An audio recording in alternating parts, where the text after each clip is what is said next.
Janasena party ఈ రోజున మహేష్ గారికి ఈ రోజు వరకు కూడా 10 సంవత్సరాలు నుండి ఆయన నమ్ముకొని ఆయన కుటుంబం మొత్తం ఇంటి ఇల్లుపాటు కూడా ఈ సేవ చేస్తున్నారండి. ఈ టైంలో కానీ ఈ కూటమి కానీ ఎవరైనా కానీ జనసేన పవన్ కళ్యాణ్ గారు కానీ ఆయనకి కానీ ఇక్కడ పశ్చిమలో సీటు ఇవ్వకపోతే ఒక సీటు కోల్పోతుంది ఈ పార్టీ. ఎట్టి పరిస్థితుల్లో కూడా ఈ పార్టీ తప్పితే ఈ పశ్చిమలో ఇంకో పార్టీ గెలవదు. పోతుని మహేష్ గారు చేసిన సేవ ఇంతంతా కాదు, దాదాపు 10 సంవత్సరాలుగా వాళ్ళ ఇంటిల్లి పాటు తిరుగుతూ ఎంతోమందికి ఎన్నో సేవలు చేస్తూ ఏ కులం అనకుండా ప్రతి కులంని ఒకటిగా చేసుకొని ఆయన సేవ చేస్తున్నాడు. ఈవేళ ఈ సీటు కానీ తప్పిస్తే మట్టుగా ఈ కూటమిలో ఒక సీటు కోల్పోతారు. ఇది మహేష్ గారికి ఇవ్వాల్సిందిగా కోరుతున్నాను. నా పేరు లక్ష్మీరావు, నగరాల దేవస్థానం. నా పేరు రాయనాథ్ బాబు, నగరాల ఐక్యవేదిక అధ్యక్షుడిని. ఏమండి, కూటమి పెద్దలకి మేము విజ్ఞాపన చేస్తూ ఉన్నామండి. ఒకటే ఒక మాట, 10 మాటలు అవసరం లేదు. మీరు ఏ కారణంతో అయితే మీరు కూటమిగా ఏర్పడి ఇక్కడ రాజ్యాన్ని ఏర్పాటు చేయాలని నిర్ణయం తీసుకొని ఈ కూటమిని ఏర్పాటు చేశారో, ఇలాంటి పిచ్చి పనులు కనుక చేస్తే ఆ కూటమి మీరు అనుకున్న నిర్ణయం జరగదు సార్. కూటమి పెద్దలకు విజ్ఞాపన చేస్తున్నాను నేను. ఈ ఫలితాలు తారుమారైపోతాయి. అయ్యా పెద్దవారు మీరందరూ కూడా మరొకసారి ఆలోచించాల్సిందిగా కోరుతా ఉన్నాను నేను. పోతుని మహేష్ లాంటి గెలుపు గుర్రానికి 10 సంవత్సరాల నుంచి ఇక్కడ ఎంతో కృషి చేసి ఎన్నో కార్యక్రమాలు చేసి పోతుని మహేష్ గారు ఈ స్థాయికి వచ్చాడు. ఇవాళ ప్రజలందరూ హృదయాల్లో చిరస్థాయిగా నిలిచిపోయేటట్టుగా ఆయన ఒక నాయకుడిగా ఎదిగాడు.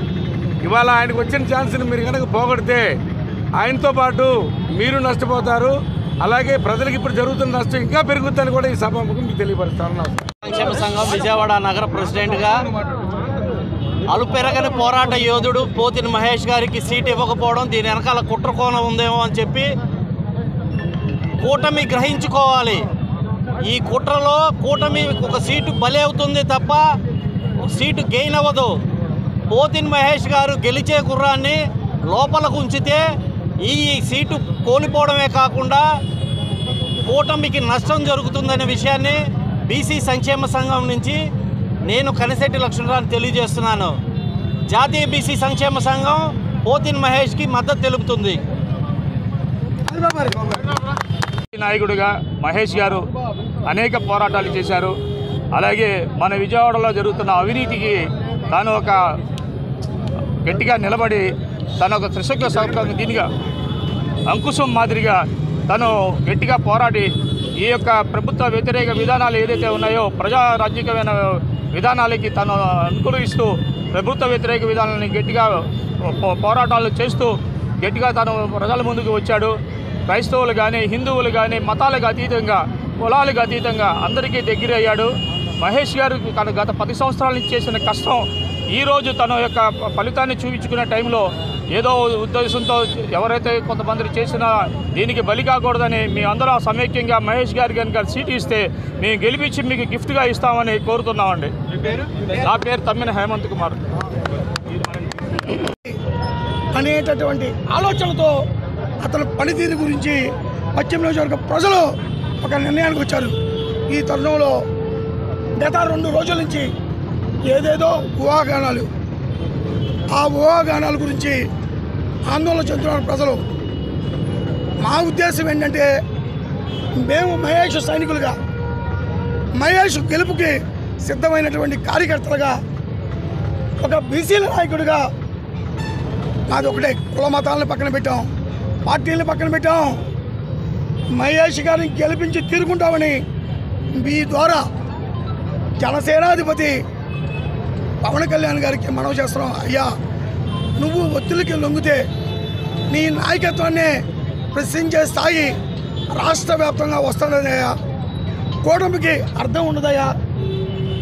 ఈ పశ్చిమంలో బలమైనటువంటి సీటు, ఎందుకంటే మహేష్ పోరాటానికి ముందుంటాడు అని అనేక సార్లు నువ్వు ప్రశంసిస్తే పొంగిపోయామయ్యా మేము బీసీలో. కనుక ఈ విషయాలను దృష్టిలో పెట్టుకోండి. మా మహేష్కి సీటు కేటాయించండి. మీరు కేటాయిస్తారన్న నమ్మకం కూడా మా అందరికీ ఉంది. ఇది నిజం, కాలం మించిపోలేదు. మీరు ఏ విధంగా చెప్పుకుంటారో మీ చాణుక్య నీతి, మీ నాయకుడి యొక్క రాజస్ఫూర్తి, నాయకత్వ స్ఫూర్తిని చూపించండి. మా మహేష్కి సీటు కేటాయించండి. మిమ్మల్ని మనసారా వేడుకోవడానికి మాత్రమే తప్ప మేము నిరసన శాఖ చెప్పడానికి కాదని మీ ద్వారా ఆయన గారికి, పవన్ కళ్యాణ్ గారికి, కూటమి పెద్దలకి తెలియపరచాలని కోరుకుంటూ, పశ్చిమం మహేష్దే అవ్వాలి, అయ్యి తీరాలి. నా పేరు రాంపిల్ల శ్రీనివాసరావు. ఈరోజు ఈ విధమైనటువంటి పశ్చిమ నియోజకవర్గంలో మా మహేష్ గారికి సీటు కేటాయించాలి అని రోడ్డు ఎక్కుతామని ఏ ఒక్క వ్యక్తి కూడా ఇప్పటి వరకు భావించలేదు. ఎందుకు చేశామంటే మాది ఒకటే అభ్యర్థన, మాది ఒకటే గోళ, మాకు ఒకటే నినాదం. అయ్యా, ఈ పశ్చిమ సీటు మహేష్ గారు గెలిచే సీట్ అయ్యా. సాక్షాత్తు ఎత్తిన జెండా ఏదైతే జనసేన ఆవిర్భావం నుంచి ఈనాటి వరకు అతను ఎత్తిన జెండా దించకుండా అనేక పోరాటాలు, అనేక ఉద్యమాలు, పార్టీ కమిట్మెంటు మహేష్ గారు. అటువంటి మహేష్ గారి గురించి సాక్షాత్తు జనసేన అధిపతి పవన్ కళ్యాణ్ గారే చెప్పారు. ఉద్యమం గురించి నేర్చుకోవాలంటే మహేష్ గారు, అదేవిధంగా కమిట్మెంట్ చూడాలంటే మహేష్ గారు, అదేవిధంగా నిజాయితీ జనసైనికుడు మహేష్ గారు అనేక సందర్భాల్లో చెప్పినటువంటి మాట గుర్తుపెట్టుకోవాల్సిన బాధ్యత పవన్ కళ్యాణ్ గారిదని మా విన్నపం. కారణం, ఇక్కడ మహేష్ గారు వెన్ను చూపని, ఒత్తిళ్ళకి లొంగని నాయకుడు. ఈ సైకో ప్రభుత్వంలో అనేక రకాలైనటువంటి గొంతెత్తుదే దారుణ మారుణ కాండకి తెరదీసినప్పటికీ కూడా మహేష్ మీద అనేక ఒత్తిళ్ళు వచ్చాయి. శారీరకంగా హింసిద్దాం అనుకున్నారు, మానసికంగా హింసిద్దాం అనుకున్నారు, అతని వ్యాపారం మీద తప్పకూడదని చూశారు. అదేవిధంగా ఆర్థిక ప్రలోభాలకి తెర తీశారు. కానీ మహేష్ గారు కూడా చెప్పాడు, అయ్యా నేను బీసీని, సామాన్యుణ్ణి, నా బీసీ హక్కులు పవన్ కళ్యాణ్ ద్వారా నా బీసీ కులాలకి చేరుతాయి. పవన్ కళ్యాణ్ ఒక మాట, అతని ఆలోచన సరళి, అతని ఆశయ సాధన మాట ఇస్తే అతను నిలబడే నాయకుడు. కనుకే అన్ని కోణాలు కూడా నేను పరిశీలించి నా ఉద్యోగానికి కూడా రాజీనామా చేశా, ఆ వ్యాపారాలు వదులుకున్నా అని చెప్పి 10 ఏళ్ల నుంచి ఈ రాష్ట్రంలో మహేష్ అనేవాడు ఒక బ్రాండ్ అంబాసిడర్ జనసేన పార్టీకి. ఇది నిజమా కాదా మీరు ఆలోచించుకోవాలి, మేము కాదు ఆలోచించుకోవాలి.